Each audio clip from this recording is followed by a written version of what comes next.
कैलाशनाथ आ गईला अपना तीसरा पुत्र के दफना के।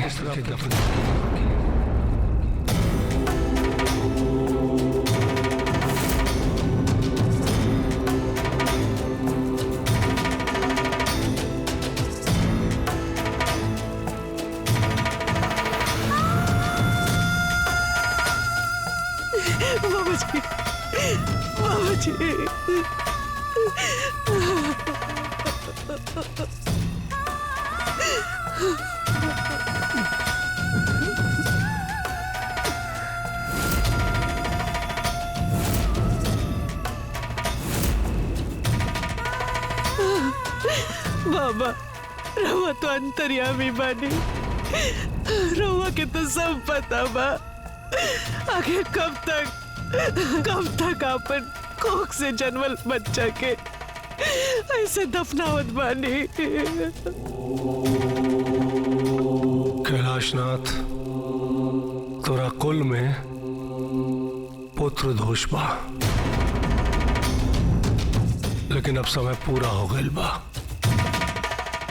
लेकिन ए बार पुत्र ना पुत्री का जन्म होई और पुत्री दीर्घायु होई, तोरे कुल का नाम रोशन करी।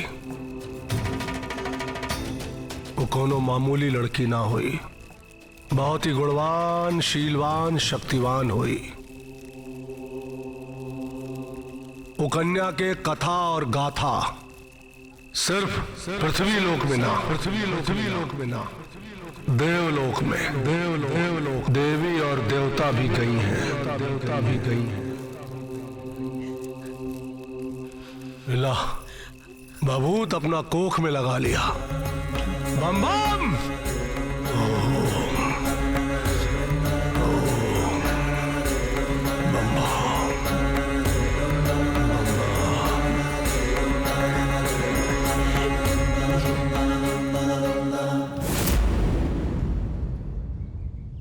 काहो माधव, ए साल तिलहन सिर्फ 5 कुंटल भइल बा।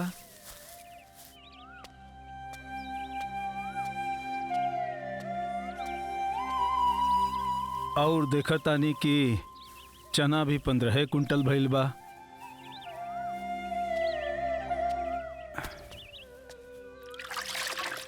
हाँ बाबू साहब, एह साल कोहरा पाथर इतना पड़ गई कि आधा फसल तक खेतवे में नष्ट हो गई। वो तो सब ठीक हो, लेकिन खेत पर तो ध्यान देवे के पड़ी ना। बाबू साहब प्रणाम। रउआ हमरा के बुलौनी है का? खुश रहो। माधव, मटरू को लेके जा, ताले का खेत पलेवा करो। इस साल पूरा ताले का खेत 10 बीघा उनमें भेड़ रख के ना गेहूं बोआ। ठीक बा? ठीक बा। हाँ ठीक बा बाबूजी। जा। बाबू साहब प्रणाम। प्रणाम। कहाँ बाड़ू हो? अरे चाय वाय मिली? जी। अरे एक कप चाय पिया दो। लावतानी। अरे अरे अरे ली चाय। तहरा चाय से तो थकान उतर जाला। माधव काम सही कर रहल बा ना? का सही, वही पुरान रोना धोना, बीज ना मिलल, मौसम का मार पड़ गईल।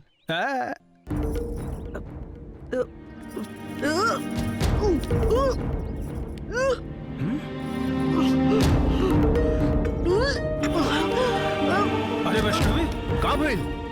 चलो डॉक्टर के पास ले चली। ना ना, डॉक्टर के पास जाए की कोनो जरूरत नहीं है। के। जरूरत नहीं के।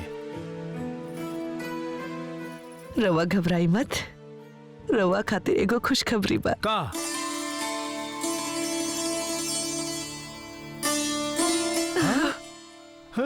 सच में? अरे वैष्णवी।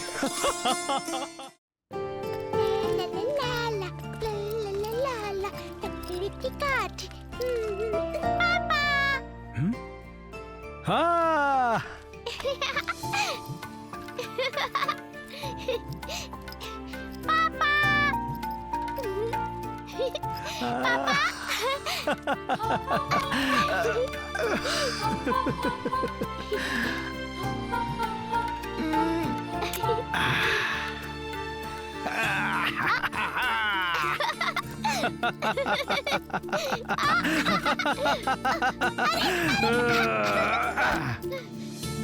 आज हमार बिटिया रानी स्कूल में का पढ़ाई कैलस?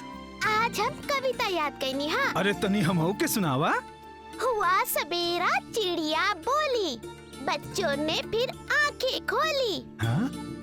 अच्छे बच्चे मंजन करते, मंजन करके कुल्ला करते, कुल्ला करके मुंह को धोते, मुंह को धो के रोज नहाते, रोज नहा के खाना खाते, खाना खा के पढ़ने जाते।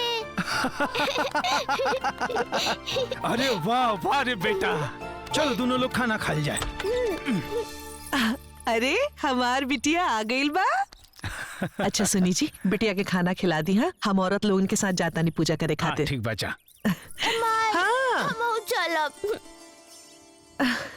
अरे बिटिया, वो बड़ लोगन के पूजा बा, तू का कर बुझा के? तू बाबूजी के संगे रहिया, खाना खइया और खूब खेलिया, ठीक बा? ना पापा बोली ना, ना मुँह जाए। अरे वैष्णवी, यहू के लिए ले जाना, यहाँ रही तो रोई धोई, लियो ले जा।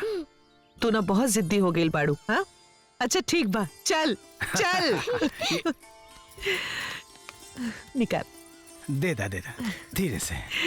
चल आवतानी। हाँ हाँ हाँ ठीक बा। जिद्दी। हाँ? चल चल।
समझ में नहीं क्या आवत, घर में सारा देवी देवता के फोटो है, गणेश जी के, लक्ष्मी जी के, शंकर जी के और हनुमान जी के।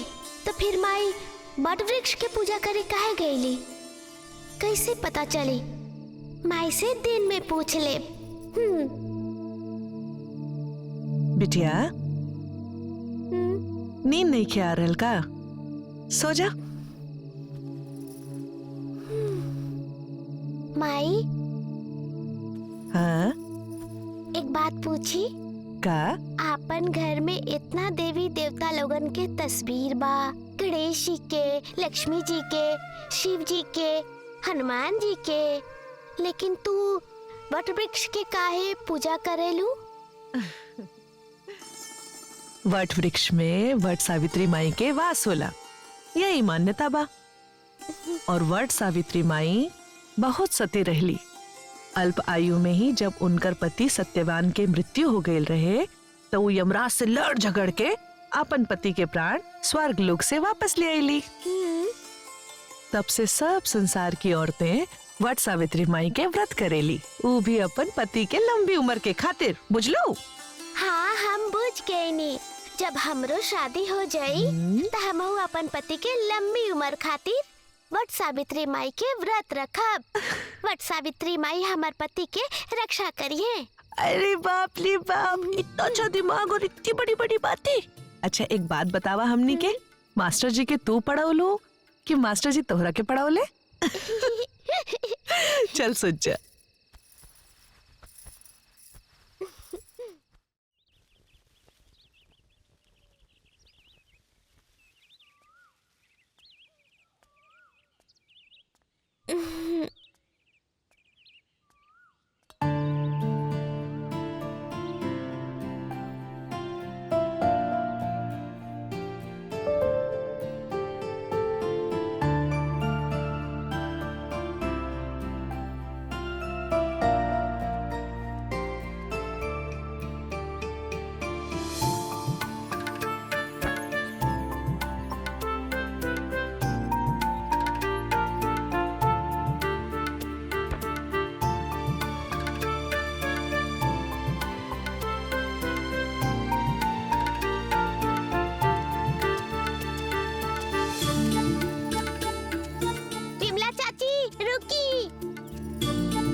का भेल बिटिया?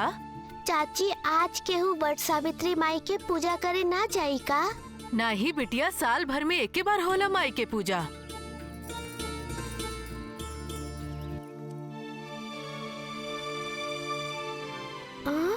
ई का बात भई? एक दिन के खैला से केहू के साल भर पेट भरेला का? लागत आई बिमला चाची पगला गइल बाड़ी। हम ही के कुछ करे के पड़ी।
माई हमके पता बा कि तारा के बहुत तेज भूख लागल हुई। गांव के औरतन सब ना पागल है, अपने तो रोज खाली ठूस ठूस के, और तारा के साल भर में एक दिन खियावेली। अब जवन घर में बचल रहे वो हम तारा खातिर ले आईनी। आज बासी रोटी सब्जी खाला, हम कल तारा खातिर ताजा रोटी सब्जी ले आई। अच्छा अब हम चलतानी, स्कूल जाए में देर हो जाई। तू खा ली है माई।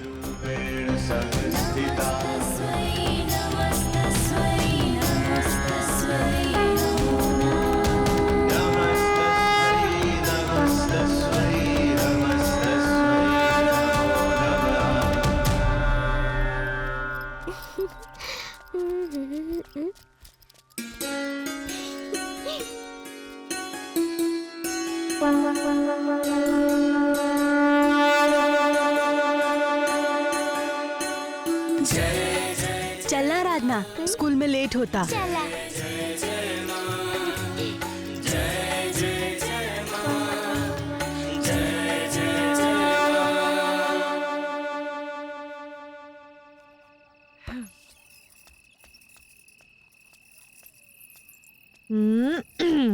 बिटिया के पढ़ाई हो गई बा? हो गइल बा। दिखावा।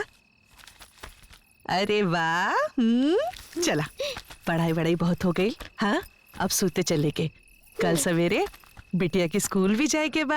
हाँ। माई, हाँ हमके टिफिन में ना 4 रोटी दे दिया, 2 गो बढ़ा के दिया। काहे? कहा ना माई, हमके रिसेस में ज्यादा भूख लग जाला, और सब्जी भी बढ़ा के दिया। ठीक बा बाबा, हम बढ़ा के दे दे। अब सोते चले। चली।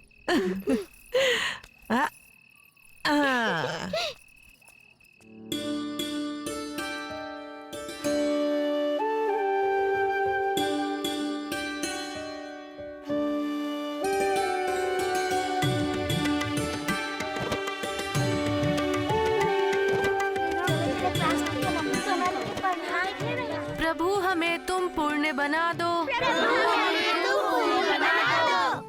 जिससे हम हंस पाए, भूतों से ना घबराए, आगे ही बढ़ते जाए। प्रभु हमें तुम पुण्य बना दो। बेटा तू सुनावा उठ के। प्रभु हमें तुम फूल बना दो, जिससे हम हंस पाए, दुखों से ना घबराए।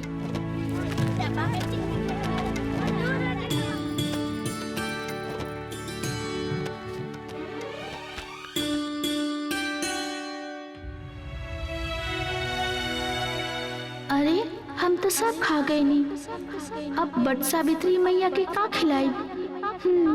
हमके कुछ करे के पड़ी।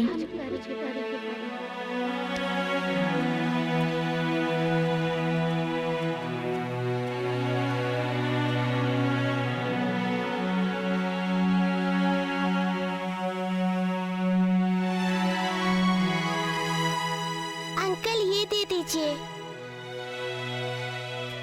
ला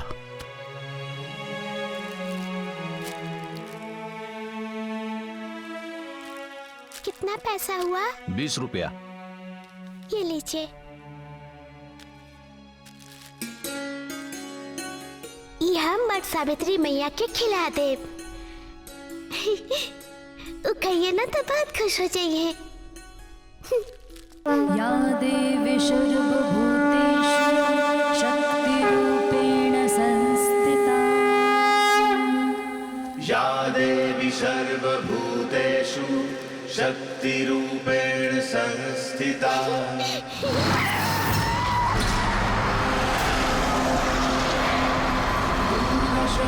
शिवधात्री स्वाहा सदा नमस्तुते।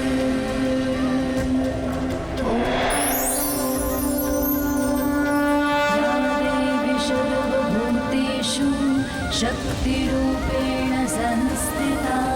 या देवी सर्वभूतेषु शक्तिरूपेण संस्थिता।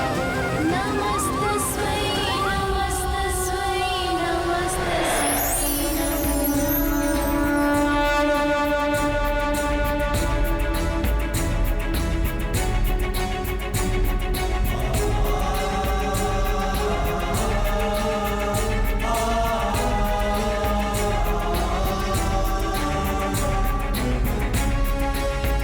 नमस्तस्मै नमस्तस्मै नमस्तस्मै नमो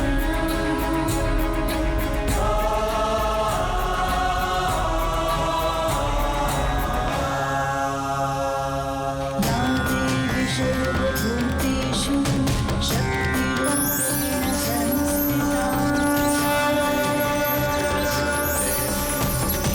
शक्तिरूपेण संस्थिता। नमस्तस्मै नमस्तस्मै नमस्तस्मै नमो हमेशा का करो तनी, हमके तो बट सावित्री मैया के खाना खिलावे के रहे। हाँ बेटा, तुम स्कूल जाओ, मैं सावित्री माता को खिला दूंगी। तुम्हारा रिसेस का टाइम खत्म होने वाला है ना, लाओ मुझे दे दो। लेकिन तू बट सावित्री मैया के खाना खिला देबू ना? हाँ बेटी, मुझ पे विश्वास करो, लाओ।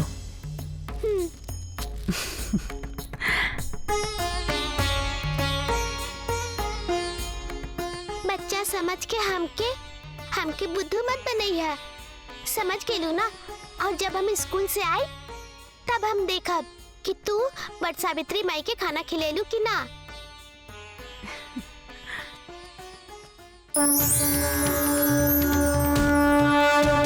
नमस्तस्मै नमस्तस्मै नमस्तस्मै नमो नमः।